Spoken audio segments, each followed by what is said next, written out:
the Texas Democrats have filed a lawsuit against Governor Abbott and some of the Republicans.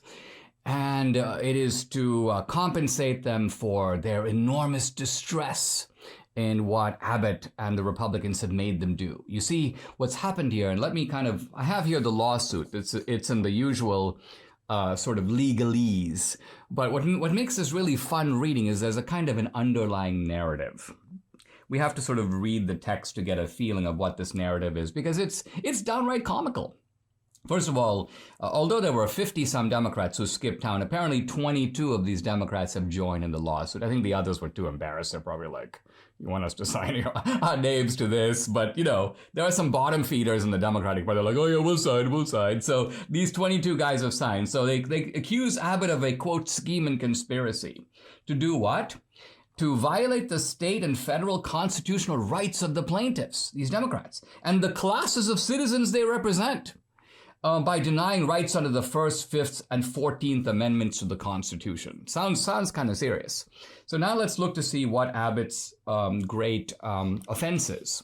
Number one, the Democrats say that once they got these planes together and skipped town, they have, quote, suffered much anxiety and distress over the separation from their families. Well, I mean, I don't doubt the distress. Their kids are like, Mom, what are you doing in D.C.? Or what are you doing in Colombia? Or what are you doing taking a vacation in Europe? What are you doing at the bar? So, yeah, so apparently this is family distress that there's caused. But who caused it? The Democrats chose to skip town. They chartered the plane. They didn't want to present themselves at a legitimate legislative session. Now, this is where the plot thickens, actually, but which gets funnier.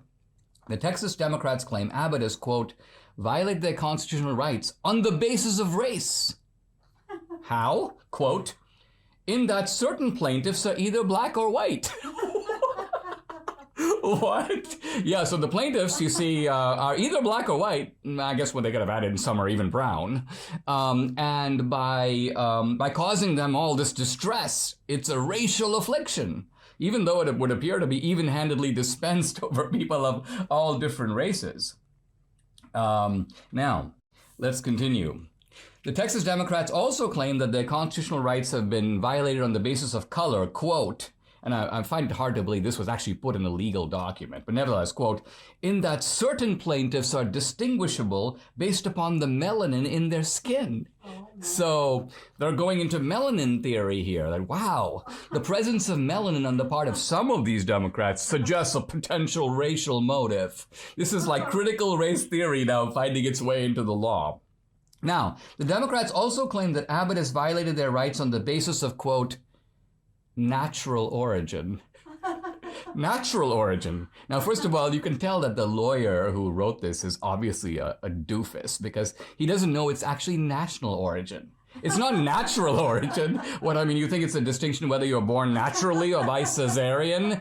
No, it's national origin. And it's clear that they meant that because they say, quote, because they say that, quote, certain plaintiffs are descendants of persons born in other countries. So they mean national origin, but obviously they didn't check this one for spelling. So what are we getting at here? The Texas Democrats also claim a class action lawsuit. So they're not just filing on their behalf, but on behalf of others, quote, similarly situated. Yeah? Who are the others? Who are the others who are in an exactly similar situation that could be joining the lawsuit? Obviously, the lawsuit doesn't say for the obvious reason that there aren't any. This was a decision undertaken voluntarily by the Texas Democrats who obviously don't want to face the consequences of their own actions. Now, good news is the Republicans are sort of hanging tough here. They're going to call legislative session after session. Hey, if these guys want to spend the rest of the year and the better part of next year out of town, fantastic. Because the Republicans can then make the point to the electorate that this is the essence of democratic irresponsibility. In fact, this is an active subversion of the democratic process. And I think this will be very damaging for the Democrats come 2022. So they kind of know it. They went on a last-ditch mission to try to push this H.R. 1 at the federal level. They're making little or no headway there. So they're now in a bind. So all of this is a kind of somewhat ridiculous, preposterous effort to save face and try to get probably some Democratic judge to give them some limited form of vindication. But I think reading through the lawsuit and exercise in straight stand-up comedy, I mean, you could stand up and deliver this lawsuit at any improv and get a pretty good response.